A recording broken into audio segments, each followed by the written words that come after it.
Bonjour à tous, bienvenue dans notre nouveau rendez-vous, donc l'émission en live du CHRU.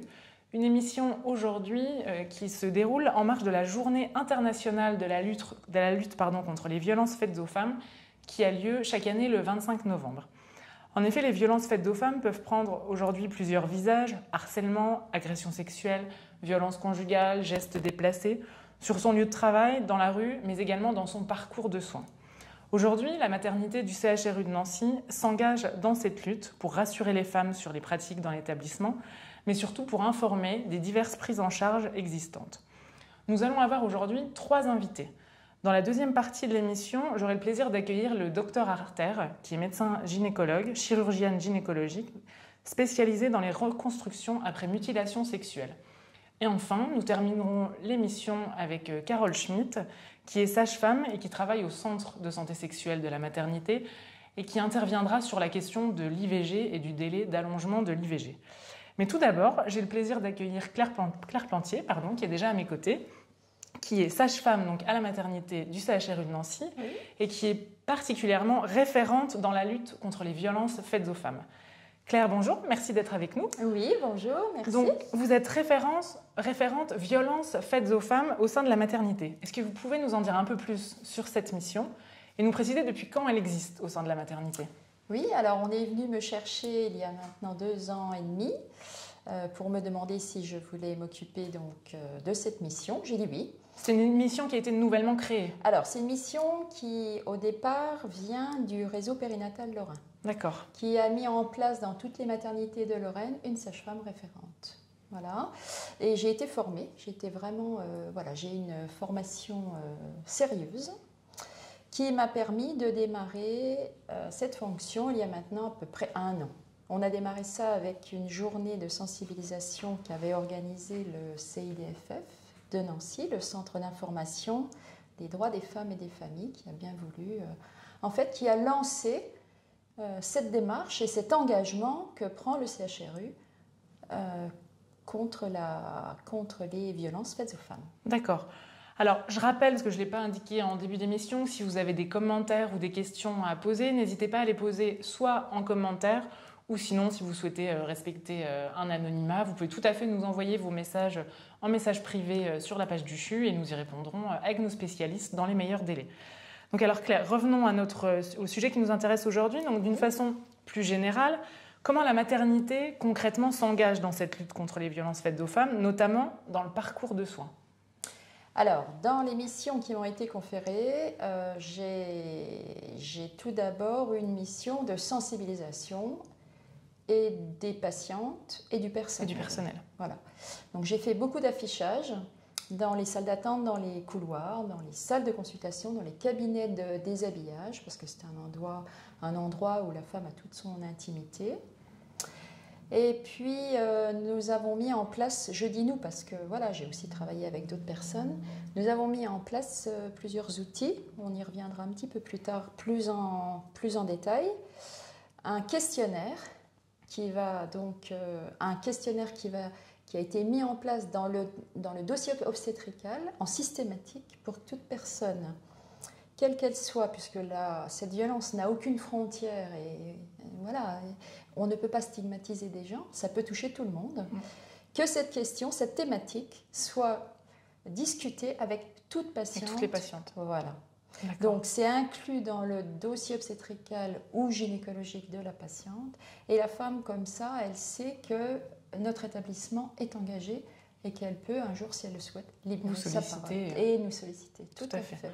Donc alors j'imagine que les agents, vos collègues de la maternité mettent en application ces mesures. Est-ce qu'ils ont eux également suivi des formations? Est-ce que c'est vous qui les accompagnez au quotidien sur ces thématiques? Comment ça fonctionne? Alors, moi j'ai un rôle de sensibilisation, mais pas de formation. Et justement, j'aimerais bien, parce que c'est quand même quelque chose qui est assez récent, j'aimerais bien, c'est ma prochaine lutte aussi, que tout le personnel soit formé. Alors peut-être pas de la même manière que moi, mais au moins une formation de base. Parce que s'occuper de cette thématique-là demande quand même un dépassement de soi quelque part, c'est pas facile. Et puis il faut être efficace. Voilà. Donc si on n'est pas formé du tout, c'est un peu compliqué. Alors ce serait des formations à l'écoute, au soutien qu'on peut apporter aux patientes? Alors tout à fait, tout à fait, on peut tout imaginer. Et puis ça peut être aussi, ça peut faire partie intégrante de l'enseignement de nos étudiants. Parce que voilà, on a des étudiants en médecine, des étudiants en sage-femme. Et voilà, donc soit les agents dans leurs études, soit sur le terrain, une fois qu'ils travaillent. Voilà, une fois que leurs études sont finies, effectivement. Voilà. Oui, c'est un sujet qui concerne tout le monde. Voilà. Exactement. Très bien.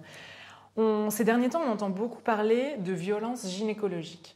Alors, est-ce que vous pourriez nous en dire davantage? Comment vous y faites face à la maternité? Est-ce que vous y êtes confrontée? Comment vous y faites face Alors, on y est confronté tous les jours. Étant sage-femme, je fais des examens obstétricaux et on se rend bien compte que beaucoup de nos patientes ont un rapport à leur intimité qui est très compliqué.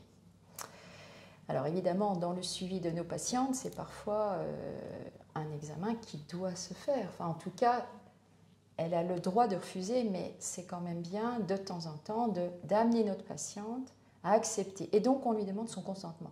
Parce que dans cette thématique de la violence, on parle de consentement. Oui, c'est quelque chose d'essentiel. Le consentement, c'est essentiel. Sans ça, la femme, on n'y touche pas. Vous voyez, c'est un langage peut-être un petit peu, un petit peu simple, mais dans la réalité, c'est quand même ça. Si la femme ne veut pas, on ne la touche pas. D'accord. Vous avez travaillé sur la prévention de la violence faite aux femmes. Pouvez-vous nous parler du projet du violentomètre? Oui, alors ce n'est pas un projet, c'est une réalité. Il existe. Il se décline d'ailleurs sous multiples formes. Nombre de personnes l'ont vu dans des emballages quand on achète son pain. Voilà. On peut le trouver sous forme de petites réglettes. Parce qu'en fait, c'est une échelle au même titre qu'on a une échelle de la douleur, on a une échelle de la violence. D'accord. Le violentomètre, c'est une échelle de la violence. Sauf que l'échelle de la douleur est numérotée de 0 à 10, alors que là, c'est en couleur. C'est comme un feu tricolore. Quand on est dans la zone verte, tout va bien. Tout va bien. Dans la zone orange, attention, la zone rouge, il y a danger. Et donc, ça permet à la femme d'identifier son statut de victime, parce que souvent, elle ne s'en rend pas compte. D'accord. Voilà. Donc, c'est quelque chose qui est proposé aux patientes quand vous avez un doute sur la patiente. Tout à fait. Elles sont assez réceptives, les patientes, à ça? Elles sont très réceptives, elles n'attendent que ça. D'accord. En fait, quand on leur montre qu'on s'intéresse à ça, pour elles, c'est un soulagement. Alors, parfois, ce n'est pas au premier contact, parce qu'il faut établir déjà une relation de confiance. Vous imaginez bien, vous avez rendez-vous, ce n'est pas au bout de 5 minutes que vous allez raconter votre vie, surtout cette vie douloureuse. Bien sûr. Et alors, une fois que le degré de violence a été évalué avec le violentomètre, qu'est-ce qui se passe après? Vous revoyez la patiente, vous l'accompagnez, vous la faites parler, vous lui proposez des actions. Alors, il n'y a pas un seul schéma et il y en a autant qu'on a de patientes. Voilà, exactement. Mais alors, ça fait partie des missions aussi qu'on a mis en place. On a établi un parcours de soins, bien sûr, qui passe beaucoup par notre service social. Donc en fait, quand cette violence a été constatée, a été repérée, on parle de violence chronique, c'est-à-dire cette violence qui est assez silencieuse, qui ne se voit pas, ni physiquement, ni moralement. Et donc, du coup, finalement, la femme ne va pas spontanément en parler, c'est nous qui devons aller la chercher, finalement, cette violence. Voilà, ça c'est très important. Donc, en fait, dans ce parcours de soins, quand la victime est repérée, on l'accompagne, et je dis bien on l'accompagne, au service social, on ne lui dit pas « Madame, allez au service social », parce qu'avant tout, la violence, c'est un accompagnement humain. Voilà. On l'accompagne, et là, elle va trouver beaucoup d'aide, dans le sens où on va lui donner des outils. Des outils, des noms d'associations, des adresses, des numéros de téléphone, mais sans la presser non plus, parce que le cheminement peut être parfois long. Il faut qu'elle soit prête. Et il ne faut pas vouloir tout régler tout de suite pour elle, parce que finalement, la solution, elle vient aussi d'elle. Bien sûr. Ok. Merci. Pour conclure votre intervention, juste, on va rappeler le numéro national dédié, qui est donc le 3919. On va l'ajouter en commentaire pour que tout le monde le retienne. Vous vouliez aussi ajouter un autre numéro qui vous semble essentiel? Et oui, parce que si cette violence devient vraiment urgente, le 3919 c'est bien, mais s'il y a danger, s'il y a urgence, c'est le 17, la police, qui est, 17, c'est la police. Il n'y a que ce numéro-là, s'il y a une urgence vitale, ou si en tout cas la victime se sent en danger immédiat, et que les forces de l'ordre doivent l'aider d'une manière urgente. Très bien. Eh ben, je vous remercie. Merci à vous pour ces précisions. C'est un plaisir d'être là. Merci. Notre deuxième invitée est donc le docteur Sophie Arter. Sophie Arter, chirurgienne gynécologique spécialisée dans les reconstructions après mutilation sexuelle. Docteur Arter, bonjour. Merci d'être avec nous. Donc, on va déjà commencer par une définition ou une notion. Qu'est-ce qu'on entend derrière la notion de mutilation sexuelle ? Alors, les mutilations sexuelles féminines regroupent l'ensemble de toutes les modifications non médicales concernant les organes génitaux externes de la femme, qu'elles soient juste des modifications anatomiques ou carrément le retrait d'un des organes de la patiente. D'accord. Donc on va revenir là-dessus. Pouvez-vous juste nous rappeler votre parcours et votre engagement au sein de la maternité du CHRU de Nancy? Bien sûr. Donc je suis praticien hospitalier, chirurgienne au sein de la maternité. Et donc j'ai la responsabilité toute récente du centre de santé sexuelle qui va bientôt ouvrir au sein de la maternité. Et j'ai un engagement du service public global avec une aide faite à toutes les femmes, quelle que soit leur origine, leur religion, leur provenance. Tout à fait. Voilà. D'accord. Et vous êtes entouré d'une équipe, j'imagine, pour mener à bien cette mission? Tout à fait. On est en cours de montage d'une hospitalisation de jour, justement pour le parcours de ces femmes-là, qui comprend des sexologues, des psychologues, des chirurgiens. On va essayer d'étoffer l'équipe au fur et à mesure, mais voilà, on est entouré globalement de toutes ces personnes. D'accord, donc des profils et des métiers différents Tout à fait. Pour les accompagner. Alors, pourquoi vous êtes engagé dans ces opérations de reconstruction après mutilation sexuelle? On parlera de chiffres tout à l'heure. Oui. Et pourquoi vous, à titre personnel? Depuis très très très longtemps, je suis très attirée par l'Afrique subsaharienne et j'ai dans mon parcours d'étudiante en médecine rencontré 2 professeurs qui m'ont accompagnée avec eux dans des missions, qui m'ont sensibilisée très certainement à cette problématique-là. Et j'ai eu par hasard l'occasion de rencontrer le professeur Philippe, qui lui a des associations humanitaires et qui part régulièrement en mission faire de la reconstruction de ces femmes et qui est venu nous former avec le professeur Morel. Et donc du coup ça a perduré et on a fait effectivement les premières, je dirais en 2019. D'accord, et vous avez eu l'occasion de les accompagner dans ces missions en Afrique? Alors pour le moment, non, pas encore. Le Covid a arrêté pas mal de choses et c'est un petit peu compliqué. Voilà, tout à fait. Alors expliquez-nous le parcours de prise en charge au sein de la maternité de ces femmes victimes de mutilations sexuelles. Comment ça se passe? Qui les envoie? Est-ce que l'anonymat est préservé?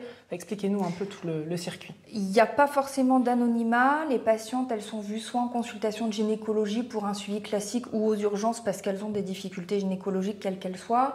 Souvent, c'est des patientes qui n'ont pas cette notion de réparation possible et donc elles sont vues au cours de leur grossesse dans leur suivi classique généralement les médecins, les sages-femmes qui les accompagnent leur disent vous avez une mutilation, est-ce que vous avez entendu parler de la réparation? Et souvent ça se fait par ce biais-là.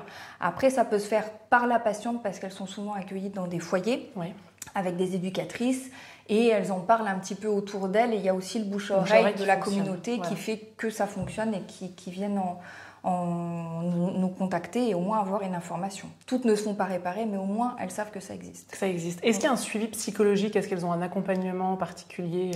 Certaines ont déjà un suivi à l'extérieur parce qu'elles ont vécu des traumatismes qu'on n'imagine pas, je pense. Si toutefois elles ne l'ont pas lors de leur premier rendez-vous auprès d'un gynécologue, il est systématiquement proposé. Ouais. D'accord. Vous pouvez nous donner quelques chiffres? Alors, ce parcours a été ouvert il y a quelques années maintenant au sein de la maternité. Combien de femmes en moyenne par an, ou alors depuis l'ouverture du parcours, ont pu être réparées, reconstruites à la maternité ? Donc la première, je le disais tout à l'heure, on l'a fait en juin 2019. Après, on a été un peu freiné par le Covid parce qu'on a priorisé toutes les interventions urgentes et malheureusement, ces réparations n'en font pas partie. On a repris tout doucement début 2021 et je dirais qu'à l'heure actuelle, on a une vingtaine de patientes réparées depuis 2019. D'accord, ok. Et après, une fois la réparation effectuée, il y a un suivi. Est-ce qu'elles ont un suivi gynéco normal ? Enfin, comment ça se passe ? Il n'y a effectivement pas de nécessité, une fois qu'on est sûr de la cicatrisation, que tout évolue normalement, il n'y a pas de nécessité d'un suivi spécifique pour ces patientes. On leur propose le suivi psychologique au long cours, le suivi sexologique aussi au long cours, et après, c'est à elles de voir comment elles veulent organiser la suite. Mais elles ne relèvent pas d'un suivi particulier. D'accord. Donc on a parlé des mutilations, d'excisions. Quand est-ce qu'il est possible de se faire reconstruire ? Il existe parfois des cas où c'est pas possible, où la reconstruction n'est pas possible. Aujourd'hui, dans notre réparation, on peut réextérioriser le clitoris qui est sous-cutané, donc qui est existant. En revanche, on n'a pas la technicité pour réparer par exemple des petites lèvres qui sont parfois retirées au moment des mutilations. Et donc ça, c'est des éléments qu'on ne pourra pas réparer concrètement. Après, les femmes que j'ai rencontrées en tout cas sont demandeuses de récupérer une anatomie comme toutes les autres femmes. S'il y a des petites modifications, elles sont moins demandeuses de réparer les petites lèvres, etc. Si effectivement on a des organes génitaux très altérés avec des cicatrices en mauvais état, je pense qu'il est difficile d'accéder à la réparation, mais ce n'est pas impossible, je pense. Pour le moment, toutes celles qui ont demandé ont pu avoir accès à cette chirurgie. Oui. D'accord. Une dernière chose, donc le CHRU de Nancy, c'est la seule maternité du Grand Est à pratiquer cette chirurgie. Est-ce que vous êtes amené à aller former des praticiens d'autres hôpitaux ? Est-ce que vous faites de la prévention dans les formations ? Est-ce que vous intervenez à la fac de médecine, auprès des étudiants de sage-femme ? Comment ça se passe aujourd'hui pour médiatiser un peu et informer sur cette chirurgie qui pourrait sembler être, je pense, totalement méconnue déjà du grand public, mais aussi des patientes qui viennent à la maternité. Qui est très très facilement accessible à n'importe quel chirurgien, c'est-à-dire que c'est pas une technicité vraiment très très très très développée, donc c'est vraiment un geste qui peut se faire facilement. À l'heure actuelle, je sensibilise à l'école de sage-femme puisqu'on me demande tous les ans de présenter un petit peu ce sujet pour tout ce qui est dépistage tout simplement. Tous les ans, on forme également les étudiants en médecine et notamment nos internes à cette chirurgie. Et pour le moment, on n'a pas encore organisé de formation réellement chirurgicale pour ça, mais j'aimerais. D'accord. Ce serait simple pour tout le monde. C'est sûr. Voilà. Très bien. Merci beaucoup, Dr Harter, pour cet échange. Donc, nous allons accueillir maintenant notre troisième invitée, qui est Carole Schmitt, sage-femme à la maternité. J'accueille donc la troisième invitée de ce live, qui est Carole Schmitt, sage-femme à la maternité et qui travaille plus particulièrement au centre de santé sexuelle. Carole, merci d'être avec nous. Alors, je vous laisse vous présenter votre service et vos missions au sein de la maternité.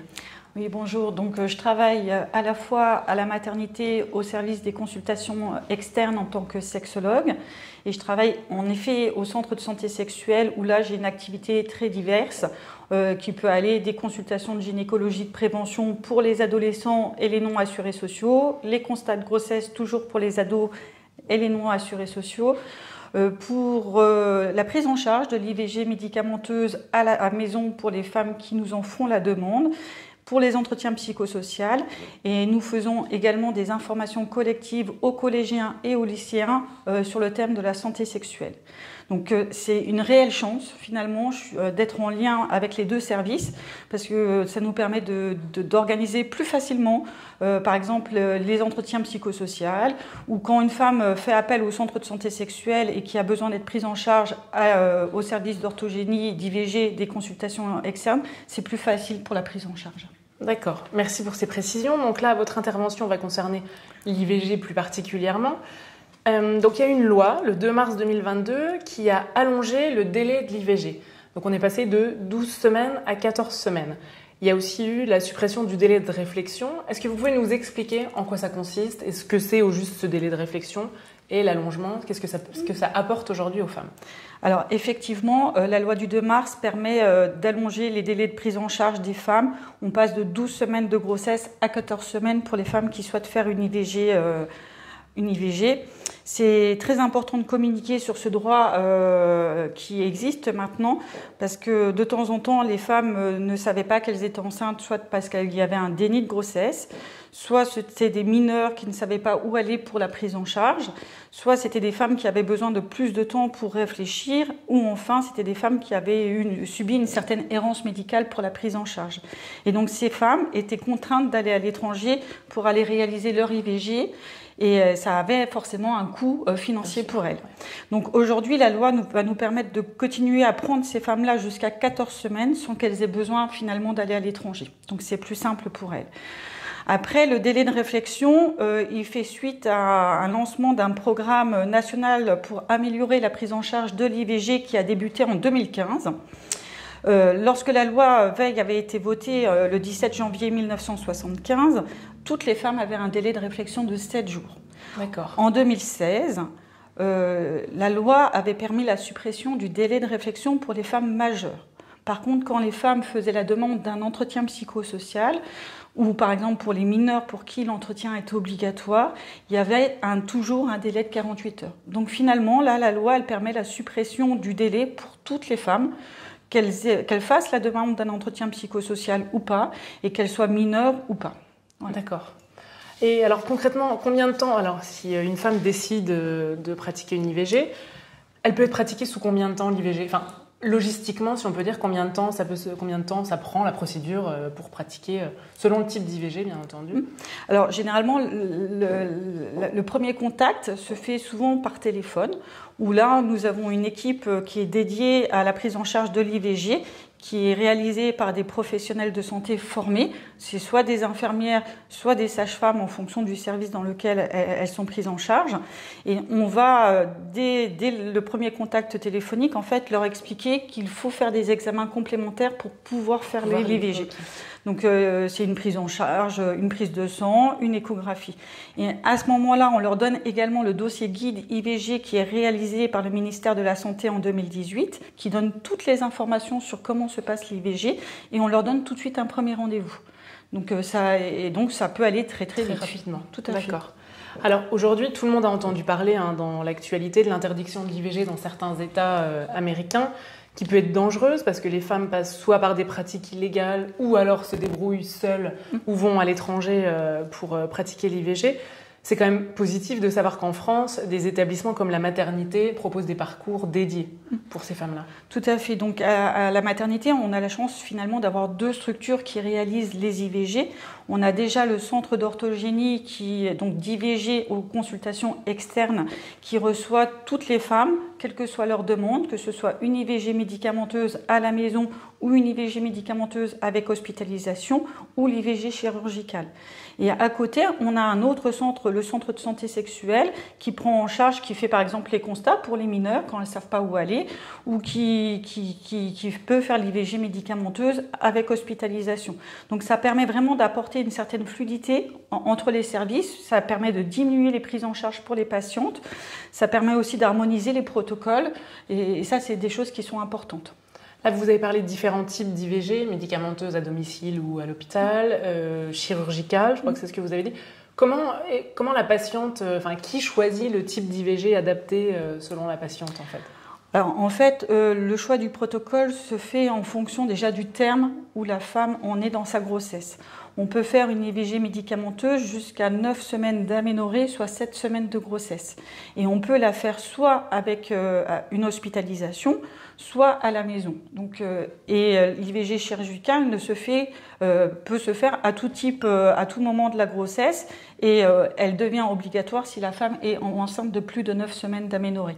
Donc en fait, quand on reçoit la femme la toute première fois pour la consultation, on va bien expliquer à la femme les différentes méthodes, mais aussi les complications qui sont en fonction de la méthode choisie, pour que la femme, si elle le peut, puisse faire le choix de ce qui lui correspond le mieux. Ça, c'est important. C'est redonner du choix aux femmes.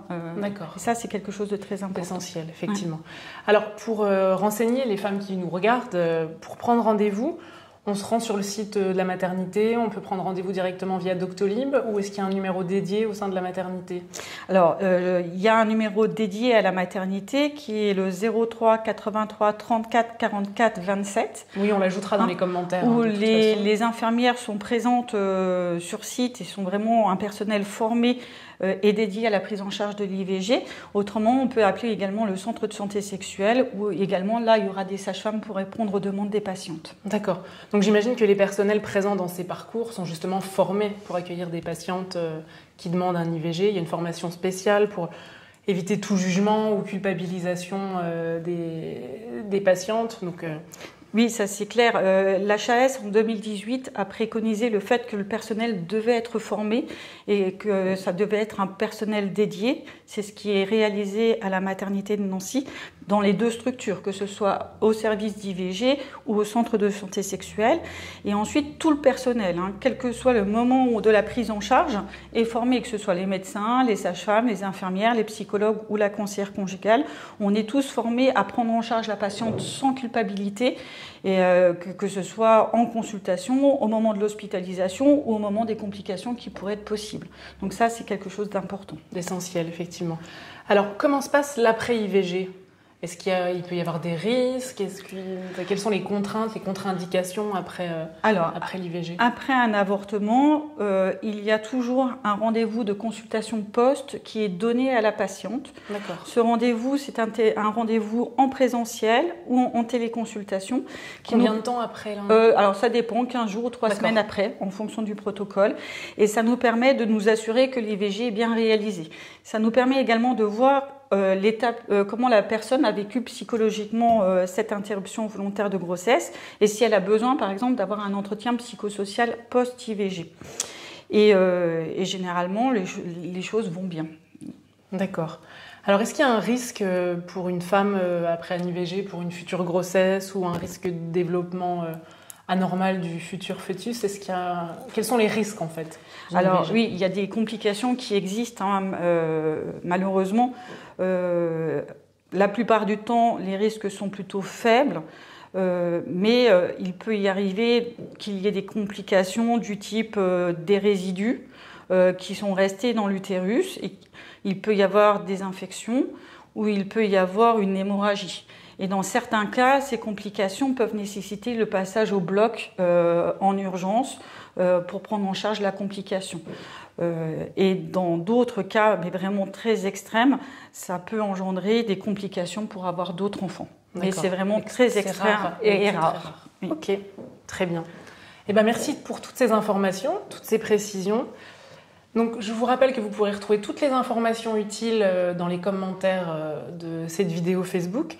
Si vous avez des questions ou des commentaires, ou si vous ne souhaitez pas les faire apparaître publiquement dans les commentaires, n'hésitez pas à nous envoyer un message privé donc sur la page de la maternité ou la page du CHRU de Nancy. Et nos spécialistes vous y répondront directement par message privé. En attendant, je vous donne rendez-vous au mois de décembre pour le prochain live qui sera consacré aux formations aux écoles de spécialité du CHRU. Bonne fin de journée, à bientôt.